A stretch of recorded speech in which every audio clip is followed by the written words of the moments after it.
Hello and welcome to ABP Live. I have with me today Ambassador Pankaj Saran. He's the convener of NatStrat. And of course, he was India's ambassador, India's High Commissioner to Bangladesh from 2012 till 2015 when the land boundary agreement, which was an landmark agreement that India signed with Bangladesh. At that time, it got ratified when he was there. And he was also the Deputy National Security Advisor for India from 2018 to 2021. Welcome to ABP Live, sir, and thank you for giving us your time. Thank you, Nayanima. It's a pleasure to be with you. Thank you. Thank you, sir. So, to understand from you, it's been almost 2 days now, and we've seen how the crisis is sort of unfolding in Bangladesh.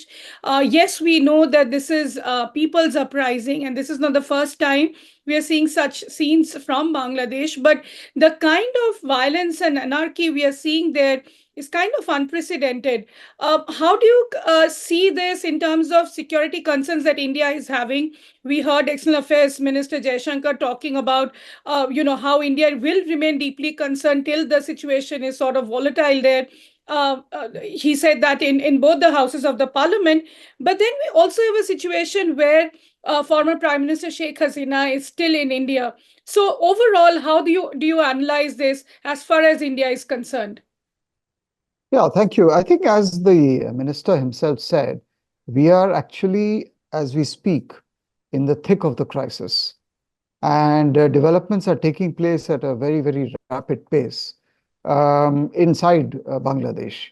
To the extent that I would say that even some of the actors inside Bangladesh are not able to completely fathom what is going on. So things are happening in real time.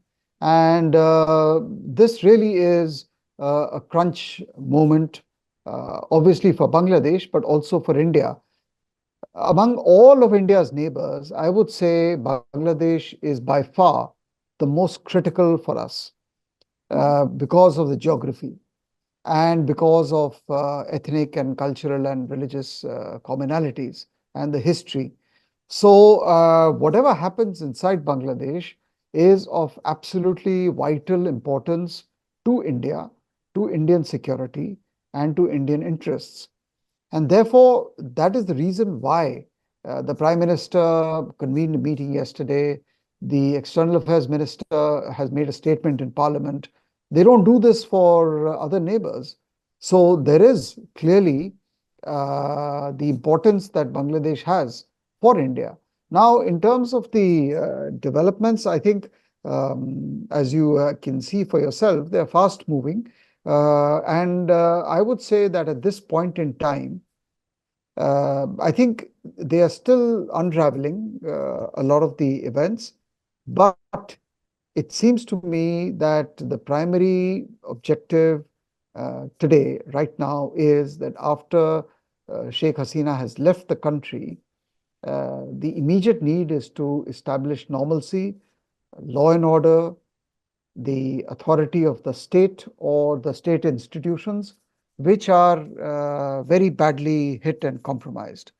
So, therefore, all eyes are actually on the armed forces, and they have emerged very much like in the past history of Bangladesh as the savior of the last resort. And they were again the ones who had to basically tell Hasina that they cannot hold anymore, and which is what led to her exit.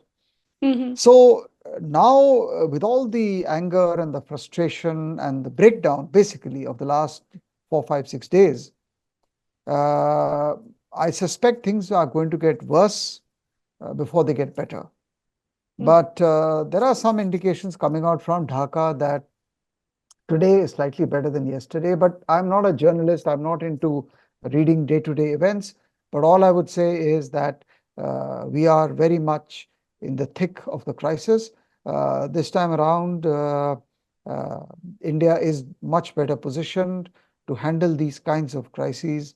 And we have, much greater capabilities, etc. So, and all of that is going to be important and will come into use.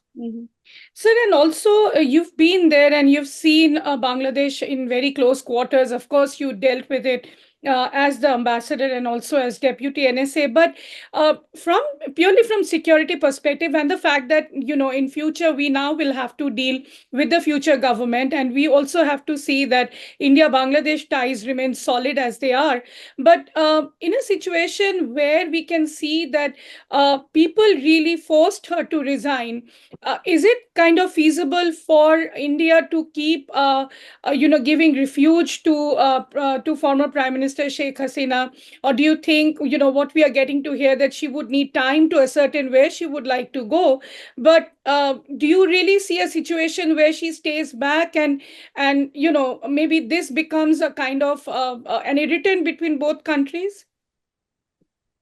It's again highly premature. At this point in time, the government has responded to her request to come to India. And the fact of the matter is that she has been a great friend of India. And under her leadership, we have made unprecedented progress in the relationship, which has been of direct benefit to Bangladesh. It has helped to reduce tensions, and it has helped to promote a lot of different kinds of cooperation which were unthinkable in the past. So the idea that India would come to the aid of a leader who has been such a strong advocate of India-Bangladesh or bilateral relations is a very good and sound decision. Mhm. So I think that's good that she's here in safe territory. Now, insofar as the future is concerned, obviously a lot is going to depend on what she herself would like to do. Would she like to stay in India, or would she like to go to some third country? And that I believe from what the minister said is something they have basically left to her to decide. But Whether it becomes an irritant. what if she decides to stay back, sir? I'm sorry. Yeah, so you can't evict her. I mean, at least not at this point. And you have to stand by your friends, just as you have to stand by the let's say the mood inside Bangladesh. I Mm. mean, what the people of Bangladesh decide is something Mm. you have to respect.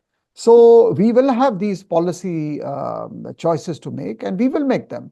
I don't see any difficulty. After all, you have a innumerable number of cases of all kinds of leaders and political personalities getting refuge and asylum in so many countries, not least the Western countries. In fact, they are in fact host to most of such cases. Mm. So it is doable, it is possible. I don't see it will become an irritant in the immediate future. Mm. But we will come to that bridge, and when we reach it, we will cross that bridge when we reach it. Mhm. So now you also said that you can see that in the in the few months to come, the situation can become worse before it stabilizes. We are also seeing the kind of anarchy that has been going on. There are reports coming up on also the fact that coming out from Bangladesh on attacks on the minorities, especially the Hindus, and that's something that External Affairs Minister also talked about in the Parliament, and that is becoming concerning because this is something that is happening after decades in Bangladesh to attack Hindu temples and to also attack the Hindu community. In fact, some of the Hindu journalists there are also kind of going into hiding. So how do you analyze this? Do you think this needs to be stopped, and why is the Bangladesh army not stopping the vandalization that is happening, as far as breaking of statues of Sheikh Mujibur Rahman and other things are concerned? Yeah, look, on the minorities, I have always believed that the minorities in Bangladesh have always been the most vulnerable to any dislocation and disturbance, either between India and Bangladesh or within the political system inside Bangladesh. And this is again due to many factors. But the fact is that what we are seeing today in terms of attacks on the minorities is not surprising at all. Uh, Now, the question is whether there is anyone who's able to prevent those attacks. Mm. I don't see that as of now because state capacity is severely crippled. And there is a certain degree of sanction that has been given by the Jamaat and the Shibir and the Mm. BNP, that they offer a soft target. So, unfortunately, I suspect we will see more of these cases.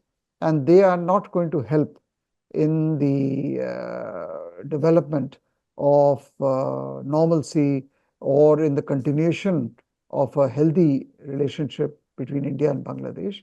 What India would expect is that first and foremost, you prevent any atrocities on the Hindus, and some of the images coming out are very, very, disturbing. Um, on the rest of the agitation and the statues and the photographs, as I said to you, things are going to get worse before they get better. Frankly, or even say the burning of the Indian Culture Center. So I Right. don't think something like that is something which a normal student studying in a college would Would think of do. doing. Hmm. I think these are all politically motivated. These are vested interests who have decided to get into this agitation and use it for their political purposes to settle scores. But I think in the medium to long term, they will realize that they're making a mistake. And this is not going to advance their agenda in any way. Whether anyone likes it or not, Bangladesh has to live in peace with India, and India has to live in peace with Bangladesh. Hmm. You cannot fight geography and history and culture and everything else beyond a point. So, yes, emotions are inflamed. That's visible, that's understandable maybe. But the question and the point here is that someone has to now take charge and diffuse, bring it under control. The students ostensibly have achieved their primary aim, which was to end the government of Sheikh Hasina. But they have many more problems. I mean, this is only the beginning. I mean, they've just dissolved the parliament. Right. We can expect more turbulence in other institutions of the country, Hmm. which will evolve and play out in the coming days and weeks. We should be prepared for that. I mean, I don't think we should be taken by surprise with every event. And then we will have to see, where this all comes to rest. We should also be prepared for much greater turbulence, and among the leading institutions of the country. Hmm. So we don't know um, how how things are going to pan out. What we have to ensure is that while giving space to whatever is happening, the internal churning Hmm. inside Bangladesh, we have to make sure that our borders are secure, Right. that we do not face a situation where there is a surge of, you can call them refugees or migrants or asylum seekers. We have to protect that. And this is the message I believe, and I'm sure the Indian government would have conveyed to, in this case, let us say, the army, because they are the ones who have actually taken control. Hmm. So then also, since you talked about the border situation, of course, that has become a huge concern. All rail connectivity has been suspended. There are, in areas in and around Calcutta, I know they're observing a kind of a band or a lockdown. The Petrapol, Benapol borders, and the BSF is having really nightmares to control people from not crossing over. But also, one aspect that you talked about, that we should not be taken by surprise for with every event that happens in our neighborhood. So my first question to you will be to understand, do you think we had the intelligence in terms of the fact that this Hasina regime, it is going to probably decline, and this is getting unpopular day by day. And of course, the second part is, how do you think we can manage the borders, because this is not going to get over anytime soon? Yeah, so listen, I mean, you have to give credit and uh, to the Indian government and the people who make decisions. Hmm. Of course, I mean, everyone knows in the system what is the nature of the Hasina government, Right. what are the setbacks, and what are the rather the um, the problems that she has and she faces. Everyone is aware of all that. It's not as if the people in government, just because they do not come to the media, it doesn't mean that they don't know. And it's not as if this is some great secret that is known only to the intellectuals and the strategic community of India. I mean, the government works 24/7. They have all the available resources to know exactly what is going on. Mhm. No, So, why no am I prime asking minister. this is because, sorry to interrupt, but what we are getting to hear from Bangladesh is the fact that you stood, in support of only one leader. You did not support the Bangladeshi people, and you called it an internal affair of Bangladesh. I think that is what is sort of, making people there angry against India. Yeah, but this is a dilemma. Now, if I try to dictate how Hasina should behave, what kind of a democracy she should have, and what should she do and what she should not do, then I will be accused of interfering in Bangladesh's internal affairs. So the question is whether I do A or whether I do B. I am equally criticized. The point is that she was a leader. I did not elect her in 2008. It was the people who elected her. We did not elect her in 2013 or 14. The people elected her properly or not properly, that is besides the point. But the fact of the matter is, she ran an election. All the institutions were party to it. The students were party to it. Everyone was there. Now, if I had to, you know, basically dictate from New Delhi how we did not tell her to curtail all human rights. We did not tell her to be dictatorial. India did not say all this to her. All that we were saying and we were concerned with was whether she is working and cooperating with India to build a relationship that we think was in the best interest of both countries. And she was a willing partner. Mhm. And about putting all your eggs in the basket, etc. Yes, I mean obviously she was the prime minister. I mean when Khalida Zia was prime minister, we never dealt with Sheikh Hasina. Or Mhm. when Ziaul Rahman was there, or Hussein Muhammad Ershad was there, we Mhm. had to deal with him and him alone. We had to deal with him and his wife, Roshan Ershad, and the army. Mhm. So when Khalida was there, we were dealing with her, we were dealing with her son. We didn't like it because we knew that she was just a front for the Pakistani ISI. But what do you do when there is a prime minister? I mean, how do you expect? And even then, while you were dealing with the ruling government, obviously you kept channels open with everyone else. Begum Khalida Zia paid a hugely celebratory visit to India in 2000, I think, 12 or 13. She met the Yeah. prime minister, she met everyone. We had our channels open with the BNP, with the Jamaat-e-Islami. I myself have met them. So, but the fact is that if I have a prime minister, if I have a friend who is in power, obviously I will deal and I will try to make the most of that opportunity to build a relationship. And the relationship I'm building is not one-sided. It is mutual. It is as much a benefit to Bangladesh as it is to India. So today it is easy to think and say, why did we put our eggs in? So which basket should we put our eggs? I mean, if she was the prime minister, then what should we have done? I mean, imagine some country working in India and dealing more with the opposition than with the government. Right. It doesn't work that way in real life. And, Mhm. and no country does it, by the way. I mean, when you look at interstate relationships, Mhm. how major powers deal with either their neighbors or their friends, everyone does the same thing. Mhm. So if I No. have someone who's friendly, India is criticized that we put all our eggs in one. If we have someone who's hostile, again, there is criticism that you could not prevent a hostile government from taking over.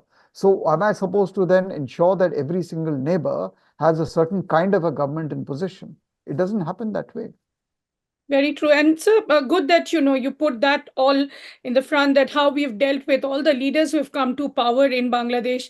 Now, if I can ask you, since you said that you've also dealt with Jamaat, now that is something that we get to hear is a huge concern. Then there is, of course, this entire discourse about how Jamaat is being backed by the ISI and they are creating all this ruckus. But there is also this support for Jamaat that they need to also participate in the elections there. Now, what if tomorrow, I know it is hypothetical, but we know in any which way the Jamaat is going to get a kind of, become a central figure there. Do you think in the future that is going to be a concern for India as far as, Delhi and, I mean, India is concerned? The Jamaat has a history, right, which goes back to 71 and everything else. And they were part of a government. In fact, they were coalition partners of Hasina in her first term from 1996 to 2001. I mean, they were supporting. So, and the Hifazat-e-Islam and all these people have been in touch with the Awami League, with Hasina. We know that there is growing, the society there is becoming increasingly religious. The Mhm. question is whether it is becoming increasingly fundamentalist and what brand of Islam is being taught and whether we are bringing Islam into the political life and ideology of Bangladesh.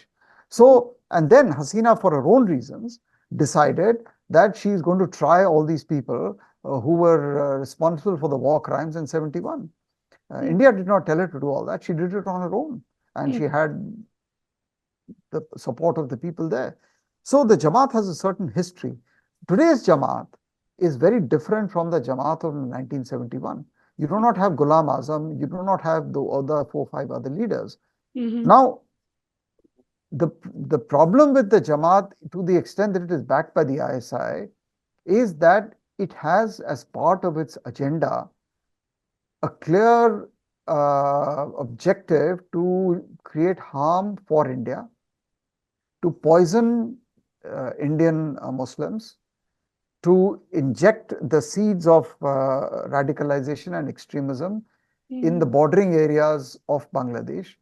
All of these are unacceptable to India. And you So, think they'll what do we, that? sorry? Do you think they will do all these activities if they really get empowered? I think they will definitely try. They will definitely try. We have to be prepared for it.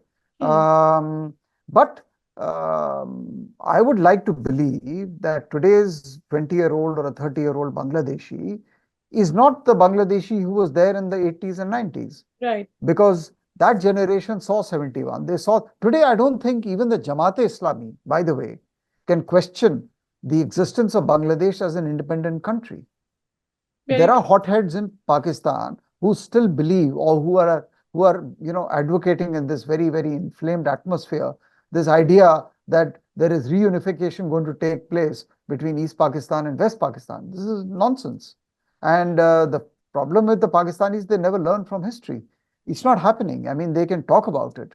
So Hmm. the Jamaat of today, even the Jamaat of today, is Mhm. I'm not talking about a revisionist approach where they are saying we must go back to the old Pakistan. They have no choice but to accept the reality that this is a new independent country with its own identity, and this Jamaat is a new Jamaat. The question is whether it can shed off its old baggage of their radical ideology and of hurting Indian security interests. We will have to see. But the decision of how they want to shape Bangladeshi society is theirs. India is not going to tell them how to shape that society. All we are saying is we would expect that the rule of law, pluralism, all the principles that they profess to advocate, Mhm. democracy, respect for all religions, all that is preserved. Exactly the kind of things they expect from India. So we are saying if you have expectations from India about how Indians should run their lives, we have similar expectations. So let us see Very what incarnation this new Jamaat takes, what is their approach to social issues, to political issues. In the past, they used to get a lot of money from the Saudis and from the Gulf countries, a lot of ideological support from the Pakistanis. Uh, but as I said, it's 50 years now since 71. This is not um, 75 or 89 or 91. We have come a long way. So we will see how it is. I mean, whether they become obscurantist, whether they pursue a policy of perpetual hostility to India. If they do that, they will be ousted from power because there is no consensus in Bangladesh that you have to live in perpetual hostility with India. That also is not a reality in Bangladesh. correct. Correct. And sir, my last question to you now, we know, a lot is going to happen before they really kind of settle down and situation in Bangladesh stabilizes. But Going forward in the future, do you think that India Bangladesh ties will remain as robust as it was, till about 2 to 3 days back? And the fact that, we cannot also ignore how important Bangladesh is for India because of its strategic location right at the Bay of Bengal. And also, the Chinese are watching and they are, largely silent this time. But that is also going to play the role in the coming months. Yeah, so on the robustness of the relationship, uh, I mean, the only thing I can say is that we hope that we can continue from where we left off with Sheikh Hasina. She set a very high bar for the relationship. And as I said to you, it did great benefit to both sides of the border. So we have to continue on the basis of the accepted principles of mutual interest, respect, sovereignty, and everything else. So, but whether we can immediately get back on track, I don't think so. There is going to be disruption. We should be ready for it, but we should not be alarmed by it. We have to allow ourselves the ability to withstand shocks and make adjustments. But in the long term, of course, that is the direction we want to go. Insofar as the Chinese are concerned, look, it also when it comes down to the basics. There is no comparison between India's influence in Bangladesh and the Chinese influence in Bangladesh for many, many reasons. So the Bangladeshis know that they have the commonalities with India. Of course, there are problems in the relationship. That's fine. I mean, there will be problems. Even if you have the friendliest of governments, even under Hasina, we had problems in the relationship. So I don't think we should once again over exaggerate the China factor. Of course, it is there, but I think we have enough capacity and enough resilience and enough capabilities to pursue our own agenda and pursue our own interests in Bangladesh without all the time looking behind our shoulder. It's not required. We should not do it. We should keep our eyes open, which we are doing, but it should not, it should not derail us from pursuing our own interests and developing our own channels, which we have. And we have channels with every, by the way, section of Bangladeshi society, economy, polity, academia, media. There is no section in Bangladesh which does not have links with India. So, I would prefer to see it in that way. Well, thank you so much, Ambassador. That's been very, very helpful in giving us, a kind of a glimpse as to what to expect in the coming months. But thank you for talking to ABP Live. Please take care. Thank you very much. Thank you for having me. Thank you so much, Nayanima. Thank you.